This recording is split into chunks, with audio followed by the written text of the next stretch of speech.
one-stop shop is not always a one-stop shop. I want to go back to just the previous comment that I made, which is, more is not always more. Giving them all the information that they need doesn't always make every worker more productive. Yeah. Giving them that one-stop shop of everything, of all the information that they can muddy through. Then nothing happens. Nothing happens, exactly. And or they get lost, or they get discouraged, or they get disinterested. It's about targeting that communication, targeting that experience. Again, not just based on who they are, but where they are in their organization, where they are in their journey with their relationship with the organization and or in the market for which they're in. And really being able to provide those nudges to ensure that they're given the direction they need to be successful, to grow as individuals, and in some cases personally as well.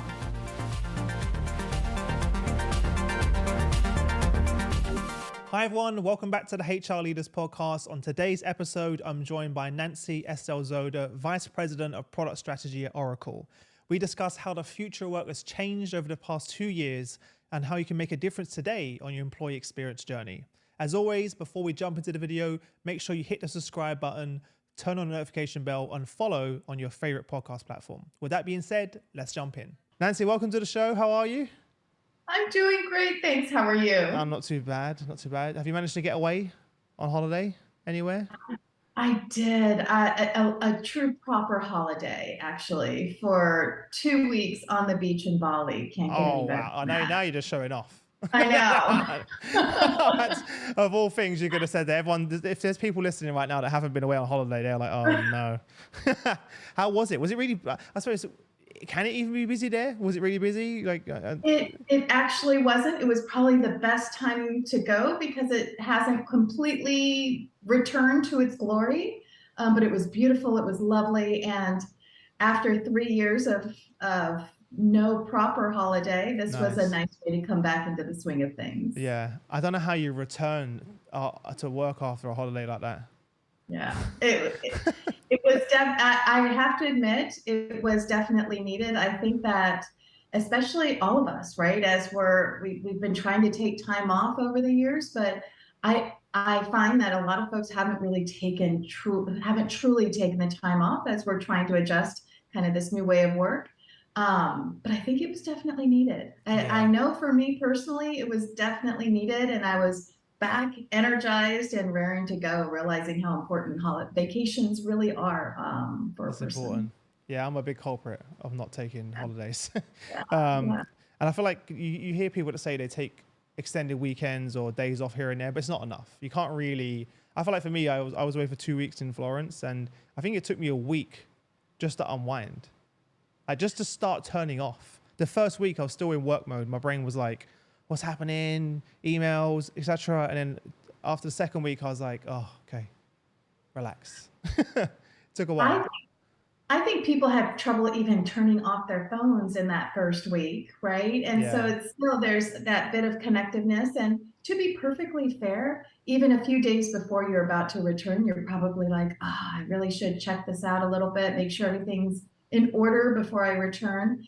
But I have to admit, it was definitely needed, and showed after I returned. I feel like, I was raring to go when I got back. So I heard I spoke to CHRO recently who told me a really strange strategy that she uses, and I don't agree with it, and I told her that too, is that she said she can't go on holiday unless she checks her emails every day and checks off a couple of them. And I was like, why? Because she says it ends up building up an anxiety that when I return, you've just got chaos or this huge list to go through. So she's like, I wake up, Chris, do my emails, I check in, and then I enjoy the rest of the day on holiday. I was like, I don't know if I could do that. I don't know. Well, and I think everybody's trying to find that kind of new balance, right? I mean, even when we're on holiday, because everybody is, remote or has the ability to check email or respond to things or have, those conversations, even if they're minimal, it's really difficult to just completely check out, right? They'll find a way to get you. If it's not email, it's Slack. If it's not Slack, it's something else. And you do have that anxiety. I think everybody has that anxiety where, you're just like, what's happening at home? Am I setting myself up for success when I return? Yeah. And But I have to admit, regardless of all of that, and some anxiety on my part as well, doing it on the beach in Bali is a lot better than in my. Hard life to live. That's Hard life right. to live. Before we go any further, tell everyone a little bit more about you and sort of your journey to the role you're in now. Yeah, it's actually, I think I'm actually quite unusual in this space, at least in the software technology space, primarily because I just recently hit my 24-year anniversary with PeopleSoft and Oracle. Wow. Yeah, I think that's You've seen a lot. You've seen a lot, by the way. You've seen a lot. I have. Yeah. Yeah. It's interesting because I've definitely seen the evolution of Yeah. software technology, especially in the HCM space.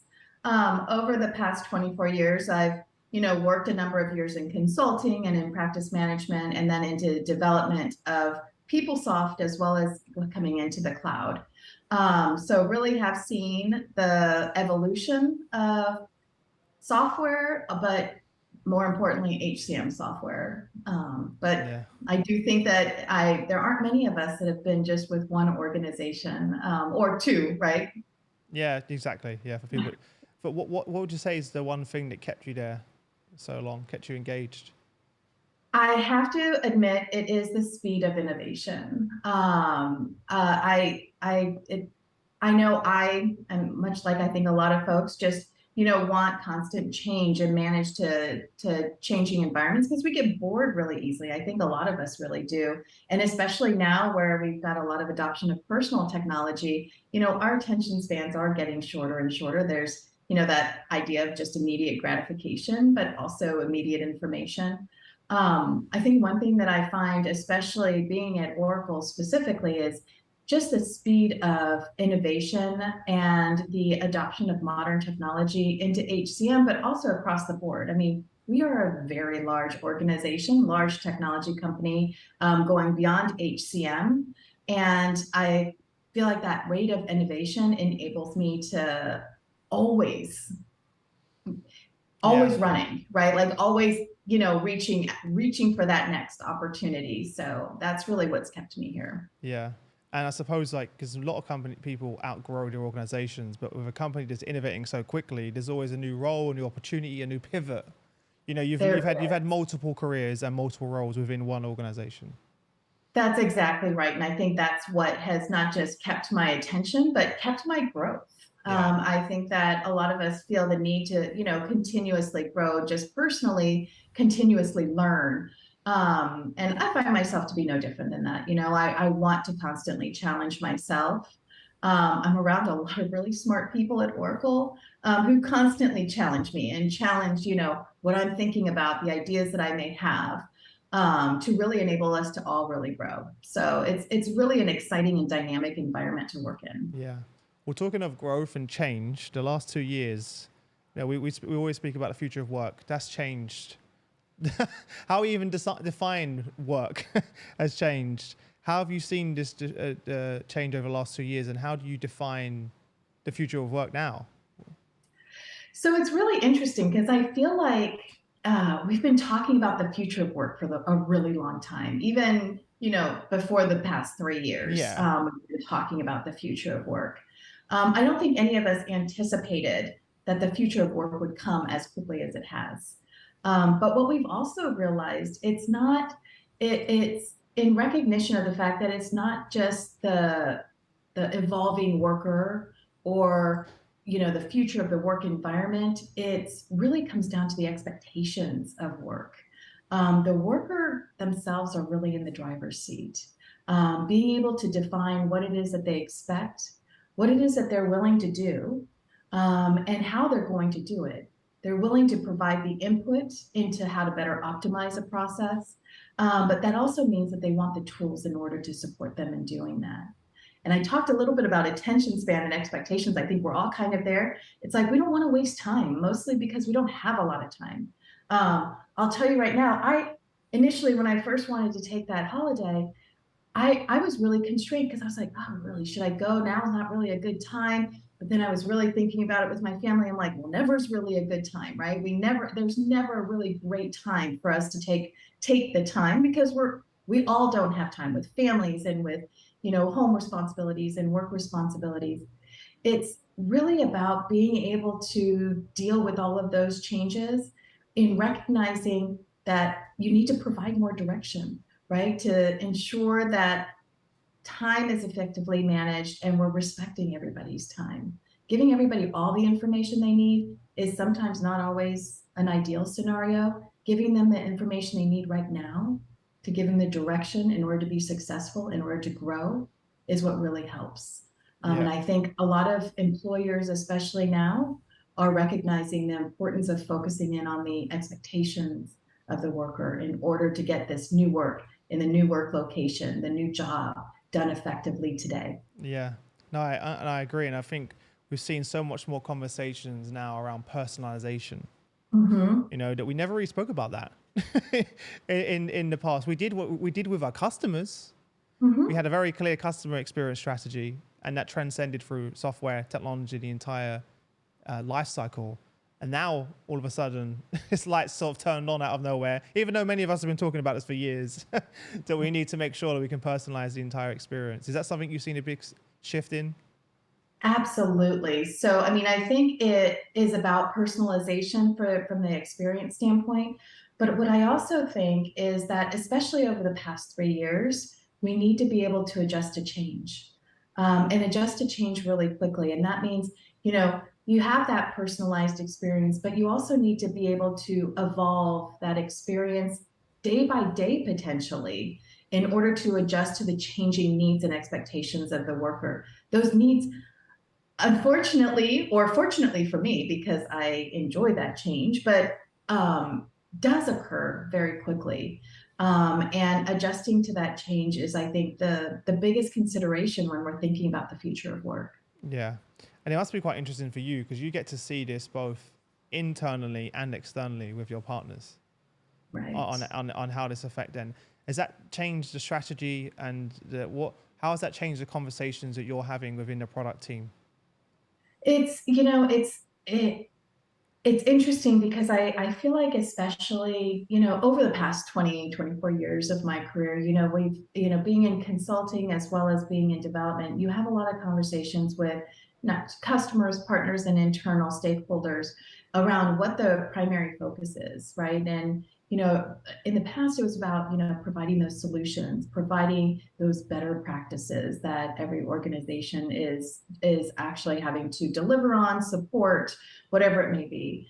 I think, yeah, and then to go one step further, there was kind of this expectation that there was, this one-stop shop. You want to make things simple. Everything has to be simplified. Everybody, and that was kind of that whole evolution of, SaaS and being able to bring things quickly into market. But one thing that we find has really changed that conversation and changed that conversation also with our partners is to that point that you just made around the personalization.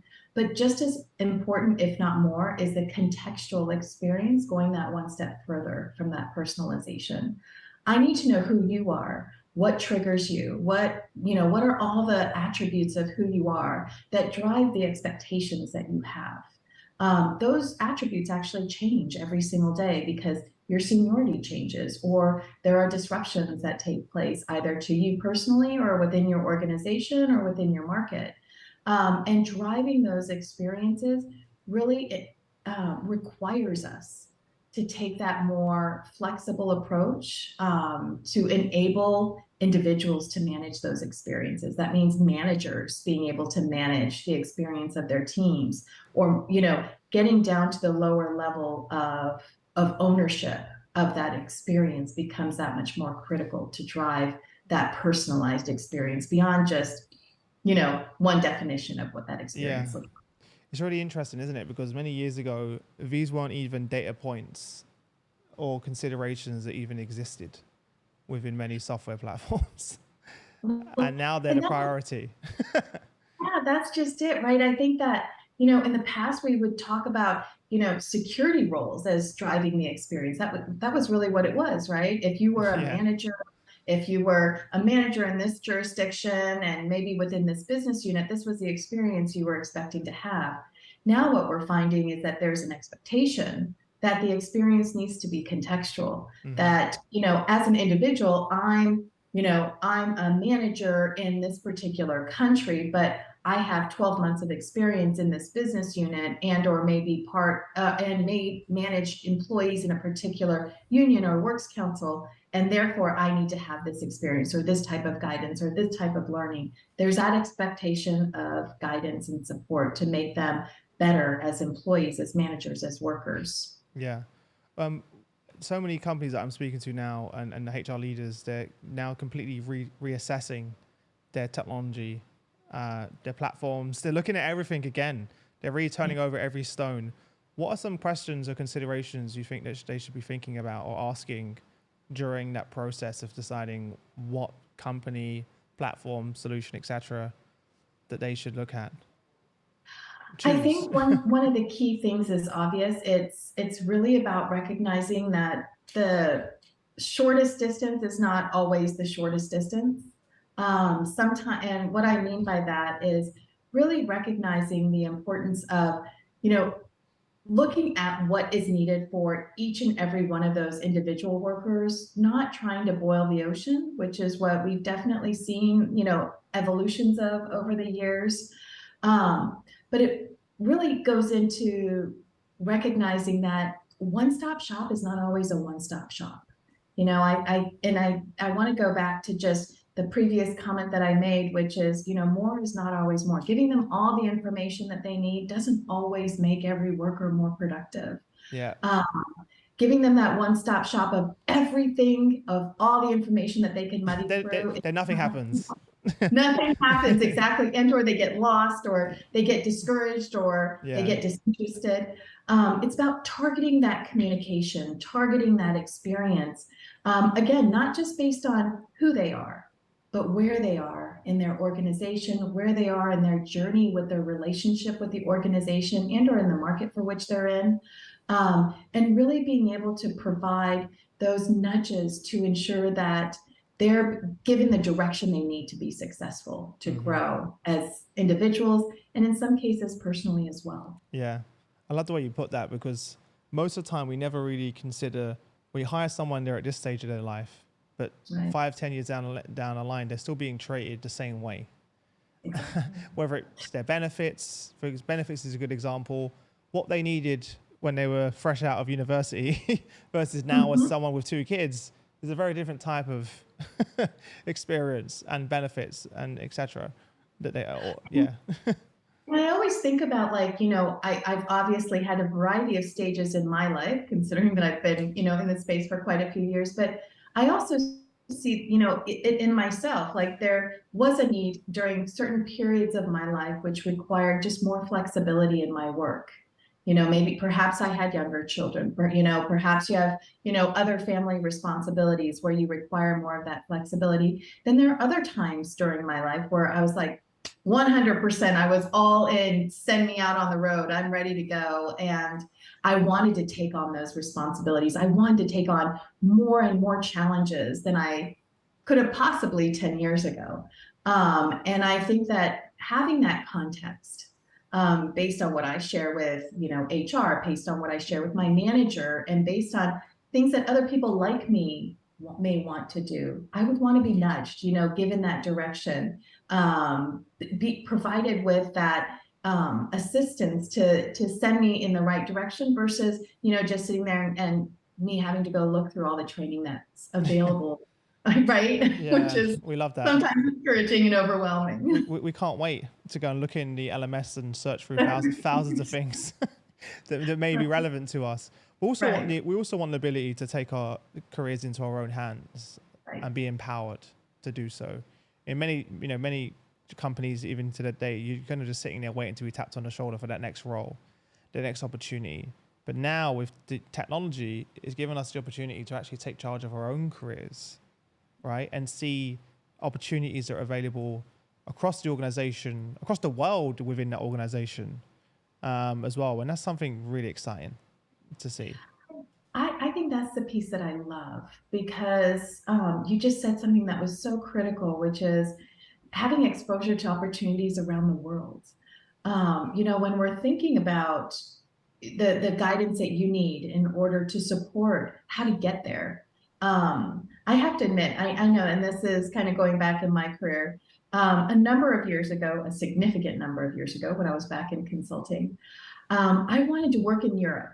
I actually spent quite a few years in Europe as a result, but my number one priority, it wasn't about, I knew that for myself personally, for my own personal growth, I wanted to spend some time outside of the US working, actually, not just vacationing, but actually working. That was my number one objective. As a result, I did take on projects, I did a number of implementations. I learned so much for myself personally.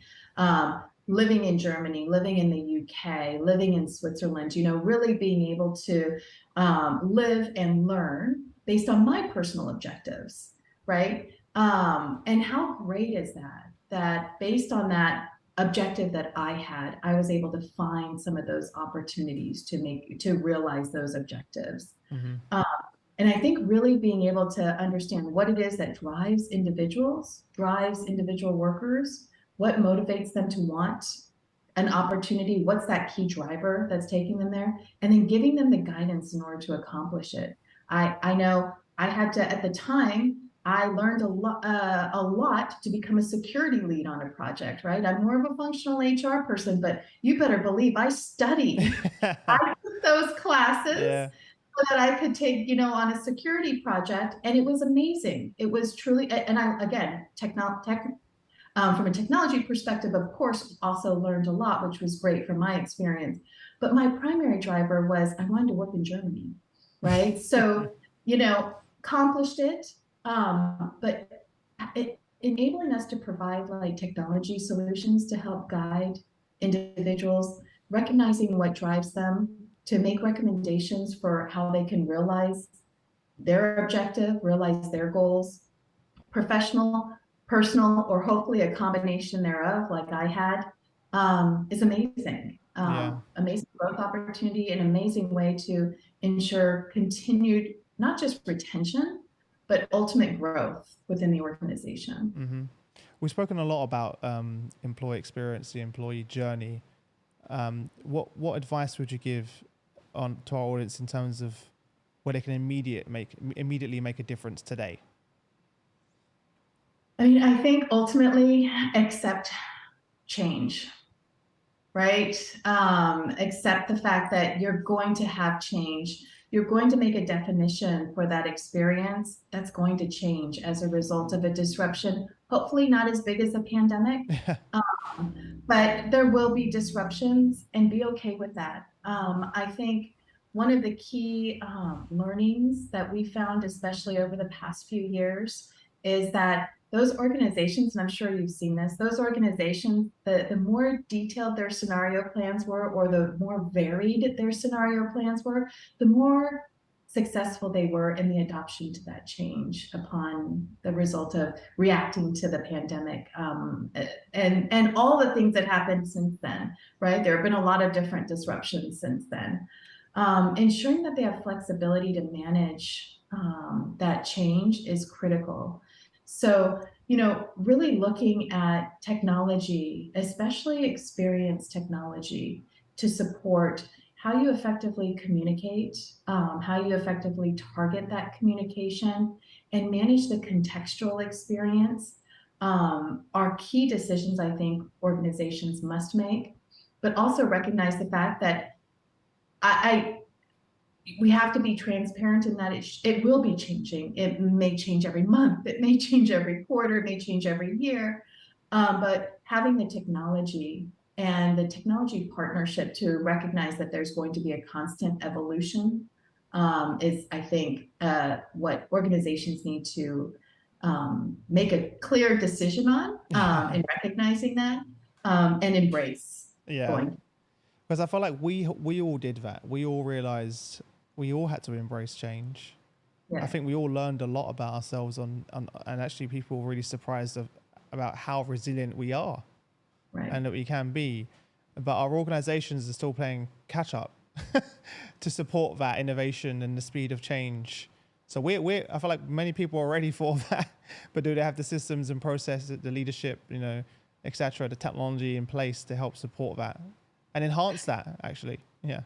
Well, and I think HR took a unique position in this, especially over the Yes. past couple of years, really taking that innovation leader position, because they were the ones that knew the workers the best, right? They understood what was needed in order to adjust to that change.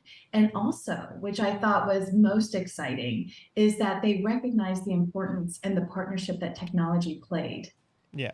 In the enablement of that. The reason that HR was able to take that lead was because they had technology to really help partner and drive them to execute on that change. Yeah. It was so interesting to see the whole organization look towards HR and say, what do we do? Yeah, I love that. I love that. I love, we've been suggesting that leadership role in innovation for Yeah. quite some time now, but and HR has had it, but HR has really proved it over the past few years. Yeah. Do you think that we can keep this momentum? What do you think it's going to take to sustain this? I do. I think that like I said, I think that with the partnership with technology and recognizing the key role that technology plays in maintaining this momentum is going to be key. Technology is going to continue to evolve. We all know that the rate of technology is by far kind of bypassed a lot of the requirements that organizations are having right now. And I know organizations are looking to technology vendors to say, what's next? We're looking to leverage whatever is coming because we know that we're trying to adjust to this change, and some of that change we're not going to know about just yet. Yeah. And technology, that means that technology is not just an enabler, technology is a partner. You literally took the words out of my mouth, by the way. I literally was about to say, when, like, we're no longer just, it's no longer just a vendor. It's a true strategic partner. We're in this together. It's a journey. It's a journey, ever evolving as well. That's exactly it. And I think that's how we're going to maintain this momentum. Love it. In order to support the new and the future of work. Yeah. Last question before I let you go. What are you most excited about as we look towards the next 6 to 12 months? What are you most excited about? I think, the thing that I'm most excited about is HR really taking a leadership role in experience. We've a lot of organizations across industries as well as geographies. There have been other leaders within organizations who've taken a leadership role in experience. And a lot of times it may be because of customer experience, maybe employee experience, operational leaders, business leaders, IT leaders, they're your customer leaders. But one thing is certain is that HR really understands people. HR understands what motivates people to do better work. HR understands the work that needs to get done and also understands how to plan and organize that work. What I also think, though, is that HR has a unique opportunity to truly take that leadership position in experience, which will transcend into customer experience as well. I think that there's a lot to be learned from what HR has led around experience, employee experience and worker experience that can be leveraged in other parts of the organization. And I'm really looking forward. I mean, you've started to see a lot of that evolution, especially over the past 2 years. I think it will happen more quickly over the next 6 to 12, that evolution and that continued growth of that position for HR and that expanded responsibility of HR to the organization and ultimately to the bottom line. Experience impacts the bottom line. And HR's leadership role in that is going to be critical. And I expect the next 6 to 12 months to be revolutionary for HR. Exciting times ahead. It is. Well, look, thanks so much for coming on the show. I appreciate it. Very last thing, where can people connect with you? If they want to reach out to you personally, say hi, where's the best place? Yes, please reach out to me on LinkedIn. I'm out on LinkedIn, Nancy Estell Zoder. And I hope that a lot of folks are able to come out to Cloud World in Las Vegas in October. We're really excited about that in-person event. So nice. Looking forward to seeing everybody there. Amazing. For everyone listening, as always, the links are below. So make sure you go and connect with Nancy on LinkedIn and check them out at Cloud World as well. But apart from that, it was good chatting with you again. I'm glad that you're well rested, energized for the months ahead, and I look forward to doing this again soon. It was a pleasure. Great. So nice to see you, Chris. Thank you.